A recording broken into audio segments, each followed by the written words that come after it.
पहाड़ों के बीच बसे एक गांव रानीबाग में, जहां 2000 से भी कम लोग रहा करते थे और खूबसूरती ऐसी मानो स्वर्ग हो। बहुत ढूंढने के बाद श्रेया को ये गांव गूगल पर दिखा था। उसने अपना मन बना लिया इस गांव में जाने का। शहर से दूर वो निकल गए इस गांव की तरफ। काफी समय बाद हम सारे एक साथ घर से बाहर घूमने निकले हैं। बस अब हमारी यात्रा अच्छे से निकल जाए और हम खूब सारी यादें बनाकर यहाँ से घर लौटें। बेटा, अगर तू नहीं चाहती तो ये भी मुमकिन नहीं हो पाता। तेरे कहने के चक्कर में ही हम सारे आज बाहर निकल पाए हैं, वरना सब अपनी अपनी जिंदगी में इतने व्यस्त हैं कि किसी को किसी की पड़ी ही नहीं है। तूने अगर ऐसा प्लान नहीं किया होता तो हम सभी अभी भी वहीं अपनी जिंदगी में लगे रहते। हम प्रकृति के बारे में तो भूल ही गए थे। हाँ, बस आपकी बेटी ही तो करती है सब।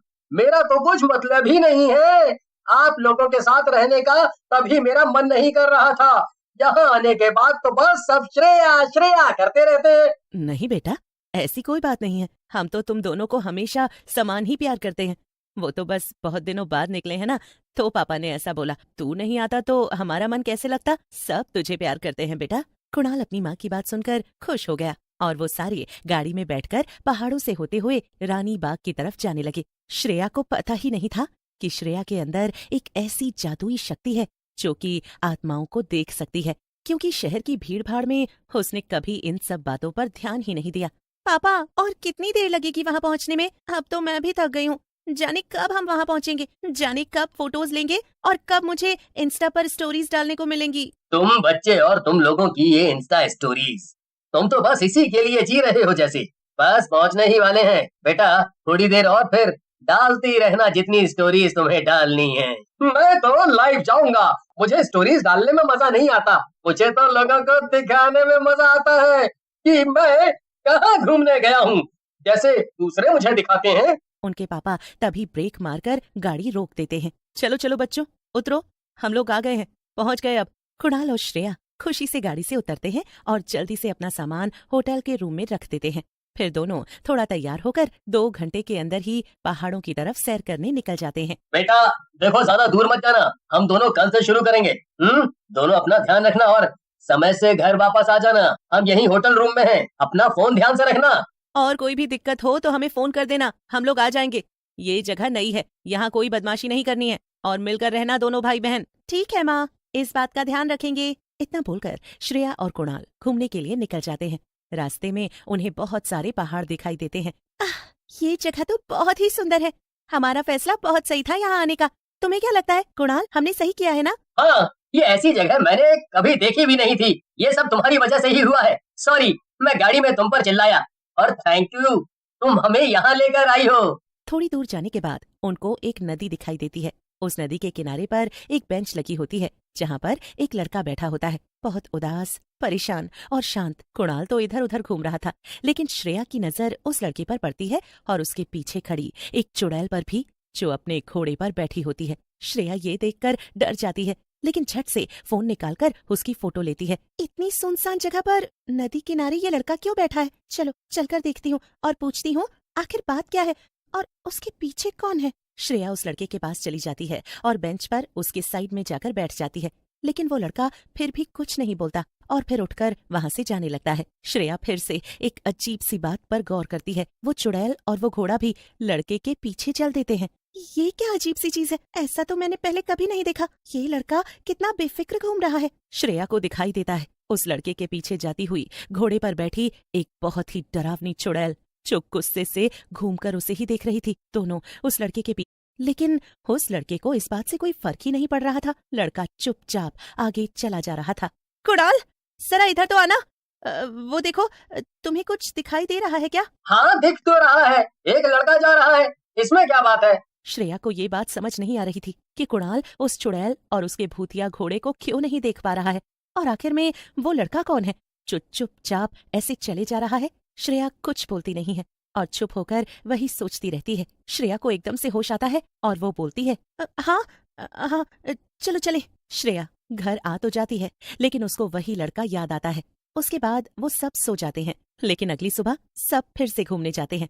घूमते हुए श्रेया को फिर से वो लड़का नजर आता है जिसके पीछे वही चुड़ैल भूतिया घोड़े पर बैठकर घूम रही होती है। क्या वो लड़का सच में नहीं जानता कि उसके पीछे घोड़े पर बैठी एक चुड़ैल घूम रही है? श्रेया पत्थर उठाकर उस चुड़ैल की तरफ मारती है, लेकिन वो चुड़ैल पत्थर को पकड़ लेती है और श्रेया की तरफ आने लगती है। आज तुमने मुझे पत्थर मारा, आज मैं तुझे छोड़ देती हूँ, लेकिन अगर कभी फिर से इस लड़के के आसपास दिखी तो मैं तुझे मार डालूंगी। चुड़ैल इतना बोलकर रुक जाती है और वो भूतिया घोड़ा श्रेया के ऊपर अपने दोनों पैरों से हमला करता है, जिसकी वजह से श्रेया नीचे गिर जाती है।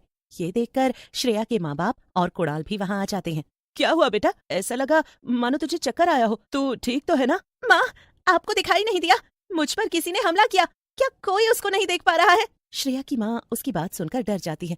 उनको लगता है कि उनकी बेटी के ऊपर किसी भूत का साया आ गया है। मुझे लग रहा है कि तुझे किसी तांत्रिक को दिखाना होगा, तुझ पर कोई भूत हावी हो रहा है।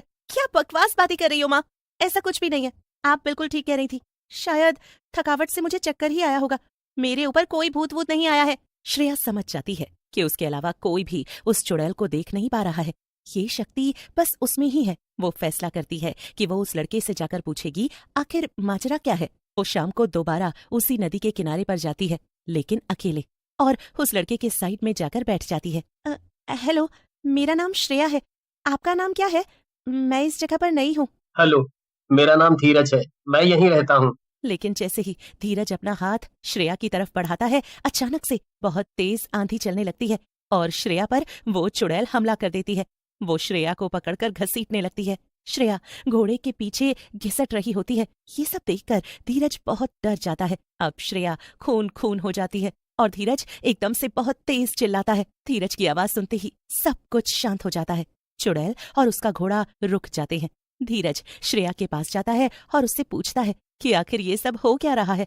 मुझे भी नहीं पता ये सब क्या हो रहा है। मैंने हमेशा तुम्हारे पीछे एक चुड़ैल और उसके भूतिया घोड़े को देखा है, लेकिन शायद सिर्फ मैं ही उसको देख सकती हूँ। जब मैं कुछ पता करने की कोशिश करती हूँ तो वो मुझे मारती है। धीरज श्रेया की बात सुनकर बहुत रोने लगता है।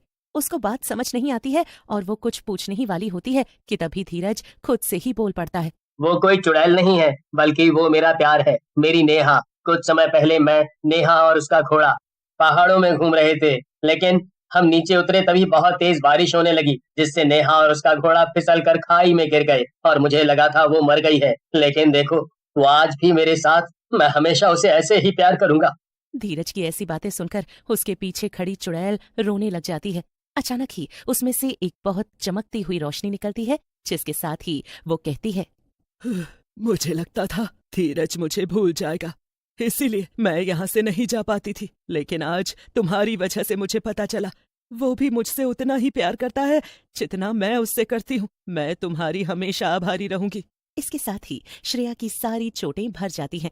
वो धीरज को बताती है कि नेहा अब जा रही है। अब धीरज भी नेहा को देख पाता है। नेहा मुस्कुराकर देखती है और हमेशा के लिए गायब हो जाती है। उसके बाद श्रेया खुशी खुशी लौट आती है और धीरज भी मुस्कुराना सीख लेता है।